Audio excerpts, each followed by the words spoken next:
This FedGov Today program is sponsored by Maximus.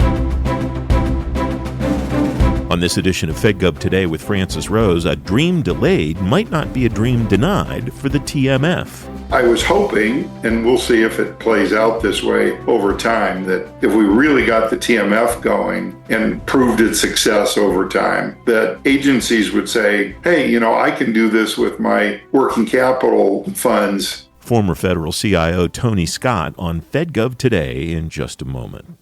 Uniting program strategy, advanced technology, process, and execution for a more efficient government. That's Maximus. Every program, every service, every time.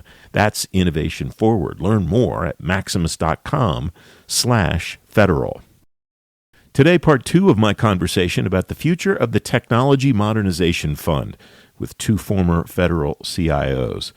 The legislation that President Trump signed last week that will keep the federal government, except for DHS, open until the end of the fiscal year included $5 million to keep the TMF going. The fund still has about $200 million it can award. Several agencies are paying money back on projects they've already gotten money for. Tony Scott served as federal CIO in the Obama administration when the TMF first came into being. Suzette Kent was federal CIO during the first Trump administration when the fund accelerated the amount and size of the awards it was making. In part 1 of this conversation last week, you heard them discuss how we got here and why they think the TMF is still important. In this part of the conversation, a forward look at the fund as agencies implement technology they never thought about when the fund began. The last project that the board approved before the authorization of the TMF expired in December was $28 million for the National Nuclear Security Administration. And one of the aspects of the money that they got was improving AI infrastructure to mitigate, I'm reading from FedScoop, nuclear security threats and enhance NNSA's cybersecurity posture.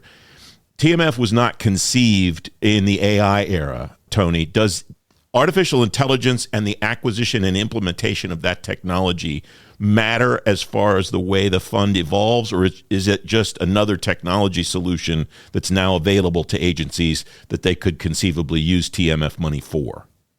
Well, I'm in the cybersecurity business. Intrusion is a cybersecurity company, and I'll tell you that probably the most impactful thing in cybersecurity today is AI, both on the defensive side, but also on the offensive side.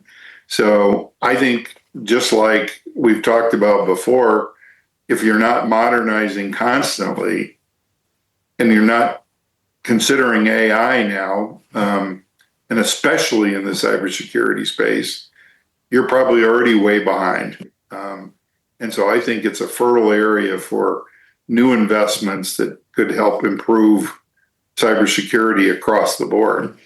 Yeah, well, and Francis, the Technology Modernization Fund specifically said new and emerging technologies. It is specifically part of the law, right? So nobody could argue that AI and the application of AI represent new and emerging technologies. And in fact, this week you actually saw with the OMB memo that agencies have to post their AI inventories that just opened up, and some of them already have them out there. Others are in the process of putting them out. But I think those are great examples of places where they're taking advantage of new capabilities to modernize. And I hope that we see some of those projects, come through the TMF to move along even more quickly, and for agencies to learn how to operationalize AI capability. There's a lot of great stuff out there, but how you actually make it work inside a federal agency is the hard work.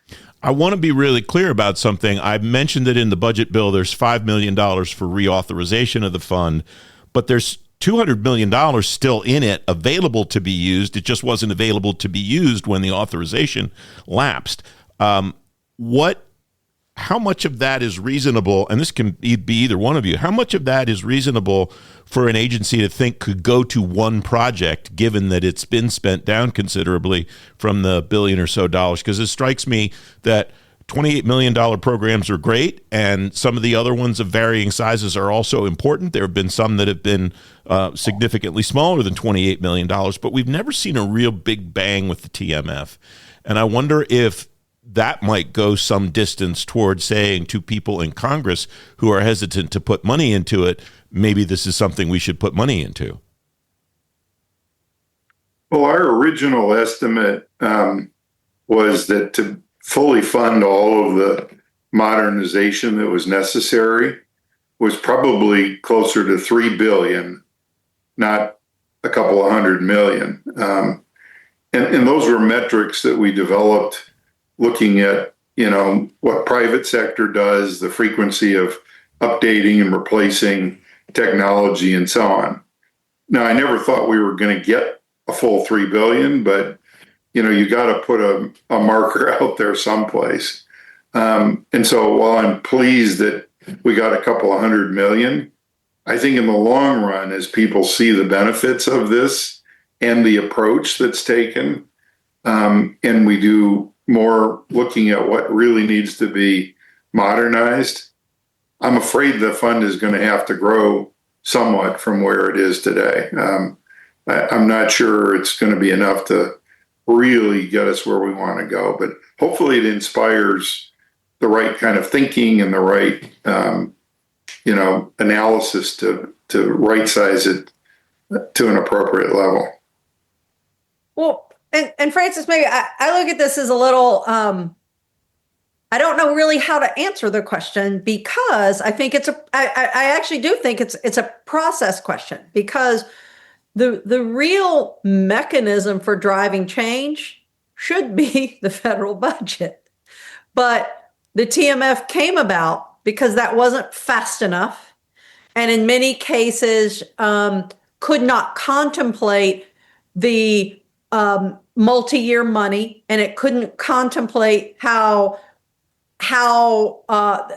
technology change occurs in a way that matched up with the way that we do our budgets.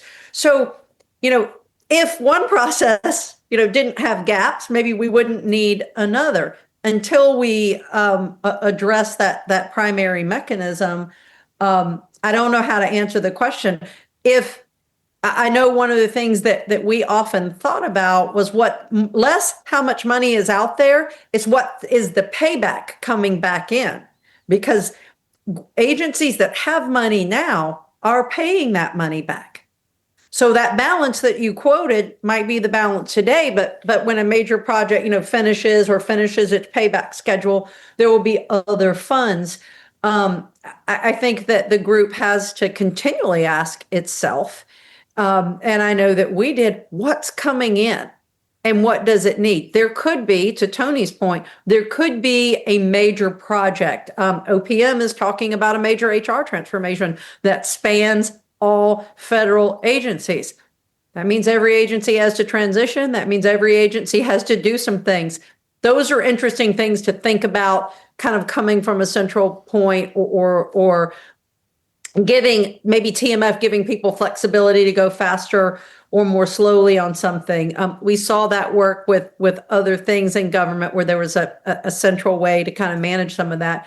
I think, I hope that the demand for more is out there because the quality of the initiatives coming forward to make requests warrant it. I also hope that as we improve processes across the federal government, somebody sometime might spend some time thinking about how we better match the pace of funding technology that's remnant, or that reflects where we are today versus 1950. Well, and I think Suzette hinted at a key thing, which is you look at all the projects that TMF has funded, their success rate is way higher than the average project in IT generally across the government. And I think that speaks to the level of thought that's gone into these things. I think it speaks to the people who in the TMF governance who've looked at these things closely and said, this looks like it could succeed because it's got all the right elements and support, and a number of other factors. But, you got to give this one a gold star, I think. At the end of the day, this is, one of the better things I think that I saw and I continue to see. Yeah, I obviously don't have access to the portfolio of projects that didn't get approved, but of the ones that got approved, the folks that I've talked to who have been behind them, Gary Washington got a number of them approved in his tenure while he was at USDA. Gundeep Alawali at Labor had a couple. They talked absolutely explicitly about writing out the business cases and making sure that they could explain every detail about how these projects were going to be executed, how they were going to be implemented, and how they were going to be repaid. And it strikes me that's the reason probably that they were able to get them approved, get others approved, and also to then turn around and be able to perpetuate the fund by paying money back. Yep. That's right. It's a discipline we ought to be applying to everything, and that coordination of the combination of spend versus benefits recognition and collaboration with the CFO and clear alignment. Again, one of the things that was part of the process that we created is that the agency secretary has to sign off that is a priority. So you're working on things that have a secretary level kind of sponsorship and approval. That lines up all the things, the stakeholders, the execution, the disciplines, behind it and the priorities. So, as Tony said, kind of gold star for execution because it's being handled in a mature way across an agency. All right. Final thought, Tony. If I recall correctly, the Technology Modernization Fund enabling legislation originally was just the TMF, and there was a competing bill that would have enabled working capital funds at all the agencies. And so to work out the kinks on the Hill, somebody made a deal somewhere where both of them were put into the piece of legislation. We've talked about the TMF quite a bit in the ensuing 6-8 years. We have not heard as much about working capital funds, although they exist. Is there still potential, in your view, for working capital funds to help agencies do some of the things that they either can't or aren't able to do through the TMF? Yeah, I think, the original inspiration for TMF was we looked at working capital funds, which were used to construct buildings that take more than a year or long-term, projects. And we thought, well, that's a perfect mechanism for doing IT modernization, but it has to exist at some level, more broad than just a single agency. And one of the things we were trying to encourage was more shared services, and those kinds of things that would be sort of multi-agency. And the working capital funds are generally restricted to a single agency. So I was hoping, and we'll see if it plays out this way over time, that if we really got the TMF going and proved its success over time, that agencies would say, hey, I can do this with my working capital funds in the same vein. And, I think the jury's still out whether that's going to happen or not. But I know there's been discussions from time to time. I just haven't seen a tremendous amount of traction yet. Suzette, last word. We actually began tracking the agencies that had working capital, that had set up working capital. Congress was very active in saying, look, we gave you the authority. What did you do with it? And actually had agencies send them letters. Some agencies did very well with it. Others didn't. As Tony pointed out, it doesn't let you do multi-agency things. It's also, the way that they establish them at some agencies, the benefits that were derived from, technology modernization didn't always necessarily go right back into technology modernization, and or, as I just mentioned, sometimes those benefits, who spent the money and who received the benefit are in different silos, and you have to resolve that at the top of the particular organization. So at points in time, even though they could achieve it, how it operationally worked and continued year over year in the agency, had a little bit of friction. The mechanism works, as Tony said. It is I would, if I were a CIO and I were posting my AI inventory, I would want that working capital right there.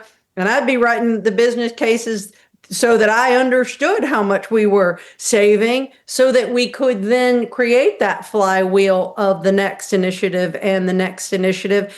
And AI and the automation and acceleration that comes with many of those capabilities is almost a perfect fit for the TMF ROI kind of case in the way that it's written. As Tony pointed out before, there's some things that don't quite fit in the same way. That does.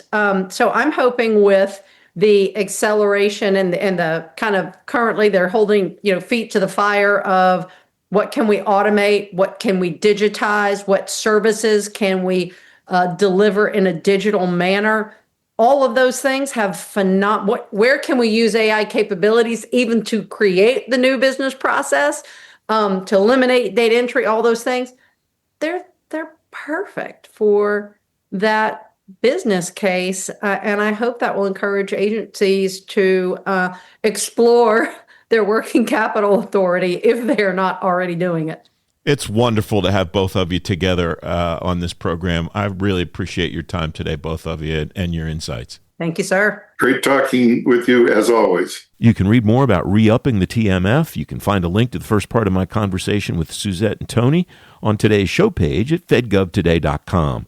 You can listen to that show and every FedGov Today podcast anytime you want on Apple Podcasts, Spotify, or on demand at fedgovtoday.com. The Navy's new fighting instructions detail how the Chief of Naval Operations, Admiral Daryl Caudle, expects his service to fight and win wars. CNO will tell you what's behind those instructions on FedGov Today TV this week. The show debuts Sunday morning at 10:30 in Washington on ABC7 and on our YouTube channel all around the world at the same time. It's on the American Forces Network several times throughout this coming weekend. If you missed the debut, you can watch it anytime on the FedGov Today YouTube channel and on demand at fedgovtoday.com. The next FedGov Today podcast is coming Thursday. I'm Francis Rose. I'll talk to you then. Thanks for listening.